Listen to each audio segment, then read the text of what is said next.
Okay, how's it going, y'all? So, we're gonna get into some more Marx.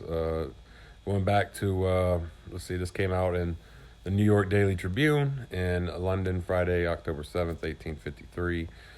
Last time we read the War Question, and now we're going to read Financial Matters. So, yeah, he was the British correspondent in the uh, New York Tribune. So let's go ahead and write this down. Or go ahead and read this down. So it's Financial Matters. The banks of Turin, Paris, Berlin, and Warsaw have raised their rate of discount, and the bank returns of last week, the bullion reserve of the Bank of England was stated to have again decreased by 181,615 pound. Again, I don't know what these. I need to look up what these currency signs are. Its total amount now being only 15,687,783. The active circulation of notes has decreased to the extent of nearly 500,000, while the discount of bills has increased by 400,000, based on an account of September 24th, 1853 in The Economist, number 527, October 1st, 1853 ED.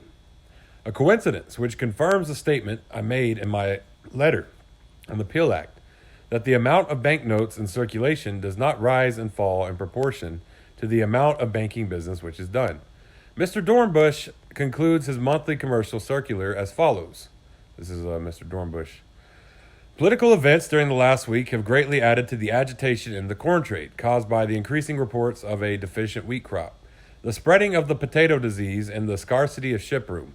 Town flour has advanced to 70 shillings per 280 pounds, new wheat to 80 shillings, with the rising discount approaching 5%.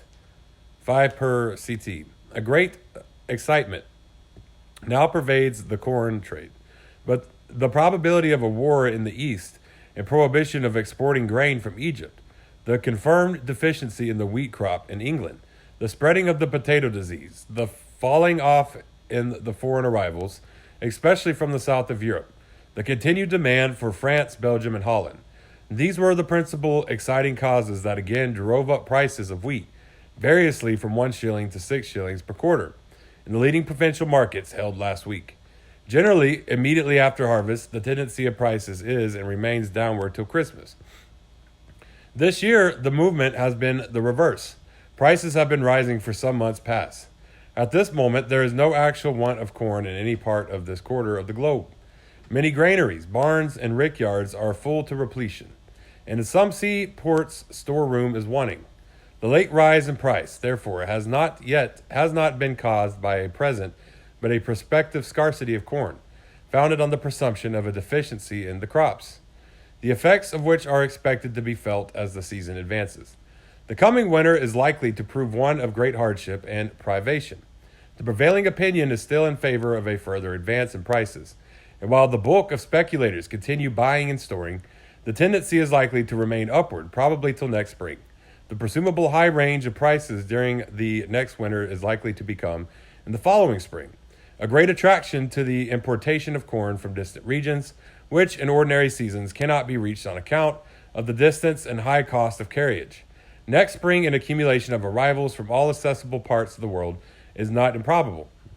And the very cause which now contributes to raise the price by the withdrawal of stocks from sales will, with the setting in the downward tide of prices, tend to depress the value of corn with a forced consumer, to then eagerness of holders to dispose of their stocks. Now the rule is to buy, then the watchword will be to sell. Next year they may prove as dangerous and disastrous as 1847. End quotes. This is back to Marx.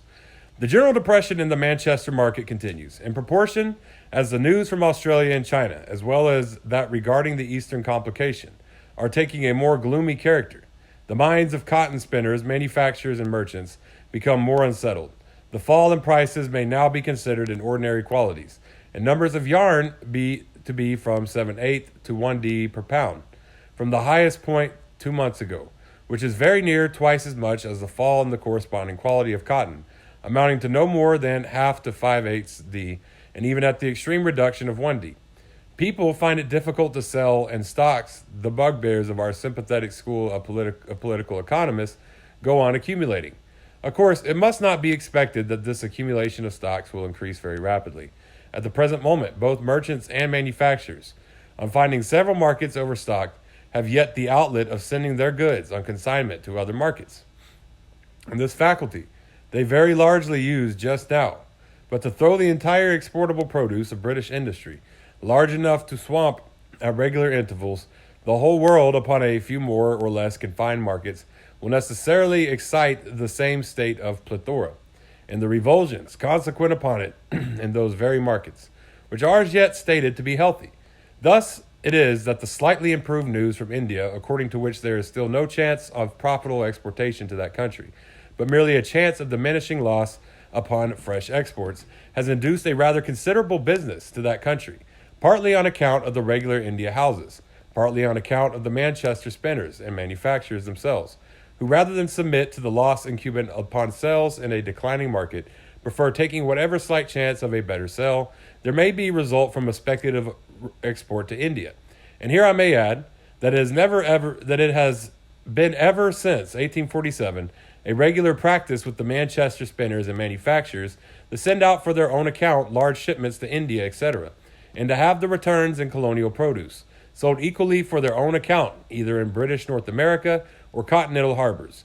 These speculations do not certainly belong to the legitimate trading sphere of the manufacturer, who is necessarily not half as well informed of the state of the markets as the seaport merchant, but they please the British cotton spinner, who, while directing such distant operations, believes that favorite illusion realized in which he imagines himself the supreme director, the ruling mind, as it were, of the world's trade and commercial destinies. And if it were not for these speculations, which hold fast for a year or 18 months a considerable portion of the industrial surplus capital, there is no doubt that the extension of manufactures in England would for the last 5 years have gone on at a still more rapid rate. In the dry goods market, domestics are the articles suffering under the greatest depression. Stocks continue to accumulate, although a great number of looms have been stopped. Yet it cannot be said that there is anything doing in other sorts of goods. A similar stagnation prevails at Leeds and Bradford, at Leicester and Nottingham. At the latter place, the hours of work have been reduced to 10 and even 8 in the lace trade. Hosiery has been depressed ever since June last, when the production was at once reduced in Nottingham by 1/3 of its amount. The only trade that appears to go on an uninterrupted prosperity for the present is the hardware trade of Birmingham and its vicinity. At London, bankruptcy begins to spread among the small shopkeepers. Okay. So yeah, that was financial matters, and that's the war question. Or let's see, the war question, financial matters, and strikes. This came out in the New York Daily Tribune on London, Friday, October 7th, 1853. Okay, yeah, so next we'll read the third part here, strikes. And so yeah, thank y'all for tuning in. You know, it's Marxist off Facebook, Twitter, YouTube, TikTok, Tumblr, Medium. Y'all go follow me there, and have a great day, and do not a goey.